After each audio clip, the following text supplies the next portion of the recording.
जय हिंद दोस्तों, इस वीडियो में हम लोग नेपाल की जो वर्तमान स्थिति है उस पर हम लोग बात करेंगे। क्योंकि अभी जो नेपाल में है, नेपाल में 2001 में राजशाही को ख़त्म किया गया था और 2001 से लेकर 2025 तक जो है अभी 24 साल हुए हैं और वहाँ पे फिर से जो है राजशाही की मांग होने लगी है। फिर से जो है वहाँ के जो पब्लिक है वह हिंदू राष्ट्र बनाने की नेपाल को मांग करने लगे हैं। तो आखिर इसके पीछे कारण क्या है, चलिए हम लोग समझते हैं। 2001 में नेपाल में जो है लोकतंत्र का समझिए कि उदय हुआ। उससे पहले जो 2001 से पहले नेपाल क्या था, तो एक जो है राजशाही था। नेपाल में जो है राजशाही जो परिवार था उसका एक शासन चलता था और नेपाल जो है हिंदू राष्ट्र था। 2001 से पहले नेपाल हिंदू राष्ट्र था और 2001 के बाद वहाँ पे जब लोकतांत्रिक सरकार का गठन हुआ तो देश को जो है धर्मनिरपेक्ष कर दिया गया। जिस तरह से इंडिया को जो है धर्मनिरपेक्ष कंट्री, उसी तरह से नेपाल को भी धर्मनिरपेक्ष कंट्री कर दिया गया। लेकिन जो 2001 से पहले राजशाही थी, उसके बाद 2001 में जो है वहाँ पे लोकतांत्रिक जो है चुनाव हुए। तो वहाँ पे 2001 से 2025 के बीच में, यानी कि 24 साल के बीच में जो है वहाँ पे 15 बार जो है चुनाव हो चुके हैं। 15 बार चुनाव हो चुके हैं। यही कारण है कि नेपाल में जो है दिन प्रतिदिन भ्रष्टाचार बढ़ता चला गया। दिन प्रतिदिन जो है नेपाल में भ्रष्टाचार बढ़ रहा है, नेपाल में बेरोजगारी बढ़ रही है, जिससे वहाँ पे पलायन हो रहा है। काफ़ी ज़्यादा लोग वहाँ से नेपाल से जो है पलायन कर रहे हैं। और सबसे बड़ा जो कारण है वहाँ का वह है धर्म परिवर्तन। जी हाँ दोस्तों, वहाँ की सबसे बड़ी जो समस्या बन गई है वो है धर्म परिवर्तन। जी हाँ दोस्तों, एक आंकड़े बताते हैं कि वहाँ पे जो है जनसंख्या में काफ़ी ज़्यादा बदलाव हुआ है। 2001 के बाद जब वहाँ से लोकतांत्रिक सरकार का गठन हुआ तो 2001 से 25 तक, यानी कि 24 साल में वहाँ पे जो है ईसाई 19% बढ़ गए हैं, 17% जो है मुसलमान बढ़े हैं और केवल 11% जो है जो नेपाल के मूल नागरिक जो हिंदू हैं वो उनका केवल जो बढ़ोतरी हुआ है वो 11% है। यानी कि जो मूल नागरिक है वो 11% बढ़े हैं, जबकि 17% मुसलमान बढ़े हैं और 19% जो है वहाँ के ईसाई बढ़े हैं। जी हाँ दोस्तों, और ये बिल्कुल डेटा इससे ज़्यादा ही हो सकते हैं, क्योंकि अभी जो भारत में स्थिति हम लोग जो न्यूज़ के माध्यम से पता करते हैं तो वहाँ पे जो अभी पिथौरागढ़ हुआ या फिर चमोली जो कि उत्तराखंड के डिस्ट्रिक्ट है, या फिर आपके उत्तर प्रदेश महाराजगंज हो गया, बहराइच, श्रावस्ती, या फिर बिहार के जो जिले हैं सीतामढ़ी हो गया, मधुबनी हो गया, तो यहाँ पे देखेंगे जो भारत से लगी हुई सीमा है तो इसके आसपास काफ़ी ज़्यादा जो है डेमोग्राफी चेंज हुआ है। वहाँ पर मस्जिदों का बहुत ज़्यादा निर्माण हुआ है। काफ़ी ज़्यादा वहाँ पे अवैध मस्जिदें बनाई हैं, जो कि यूपी गवर्नमेंट और जो सेंट्रल गवर्नमेंट ने है अपने हिस्से के, जो इंडिया में जो जिस तरह से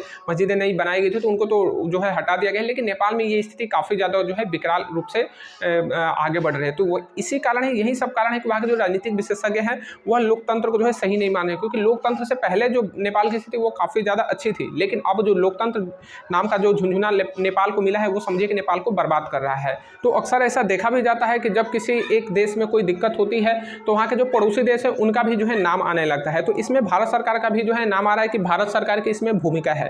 तो दोस्तों, भारत सरकार की भूमिका होनी भी चाहिए, अगर नहीं है तो मैं तो कहता हूँ होनी भी चाहिए। और मुझे पता है कि इसमें जरूर जो है भारत सरकार की भूमिका होगी ही, क्योंकि देखिए जब भी कोई, मान लीजिए हमारा भारत देश है, अगर कल बांग्लादेश में कुछ दिक्कत होती है तो फिर भारत पे भी इसका असर होता है। पाकिस्तान में दिक्कत हो तो भारत में असर होगा, म्यांमार में दिक्कत होगा तो भारत में असर होता है। ठीक उसी तरह से अगर भूटान में दिक्कत होगा तो भी भारत पे असर होगा। तो नेपाल में जब दिक्कत हो रहा है तो भारत में इसका जो है असर तो आना ही आना है। तो समझिए कि भारत में जब 1950 में जब संविधान जो है लागू किया गया, 1947 से जब हमारा देश आज़ाद हुआ और 1951 में जो है लोकतांत्रिक चुनाव जो है प्रारंभ हुए, तो 75 साल लगभग हो गए। हमारे देश को क्या मिला? 75 साल में हमारे देश में ना तो बेरोजगारी खत्म हुई, ना तो भ्रष्टाचार खत्म हुआ, ना तो गरीबी खत्म हुई, ना तो जो शिक्षा की समस्या थे वो खत्म हुई, बल्कि और जो समस्याएं हैं वो गंभीर होती गई। जनसंख्या की समस्या दिन प्रतिदिन गंभीर हो रही है, भ्रष्टाचार की समस्या दिन प्रतिदिन गंभीर हो रही है। तो समझिए कि 75 साल के शासनकाल में भारत को मिला कुछ नहीं है। तो अभी तो नेपाल में जो मात्र 24 साल हुए, तो 24 साल के अंदर ही वहाँ के जो राजनीतिक विशेषज्ञ हैं उन्होंने जो है एक समझिए कि अच्छा है कि एक बार संविधान का जो है अवलोकन करना चाहिए, जो है पुनर्विलोकन करना चाहिए कि जो हमें संविधान से या लोकतंत्र से हमें मिला क्या है। क्योंकि जो भारत जो है समझिए कि 75 साल पहले जो फसल बोई गई थी तो भारत आज उसे काटा है, लेकिन नेपाल जो है अब समझिए कि वहाँ पर भी जो है 2001 में जो फसल बोई गई थी तो उसको तुरंत जो है नेपाल में काटी जा रही है। जो धर्मनिरपेक्ष राष्ट्र होते हैं ना, उनको पूरे जितने भी दुनिया के देश है सब उनको अच्छी तरह से लूटते हैं। चाहे आप भारत की स्थिति देख लीजिए, भारत में धर्मनिरपेक्ष राष्ट्र है, लेकिन भारत की स्थिति देखिए कि बाहरी कंट्री जो है इसमें कितना ज़्यादा धर्म परिवर्तन करा रही है। चाहे आप जो है बिहार को देख लीजिए या फिर उत्तर प्रदेश में देख लीजिए। उत्तर प्रदेश में तो अभी काफ़ी कम हो गया है, लेकिन बिहार में तो खुलेआम जो है धर्म परिवर्तन हो रहा है।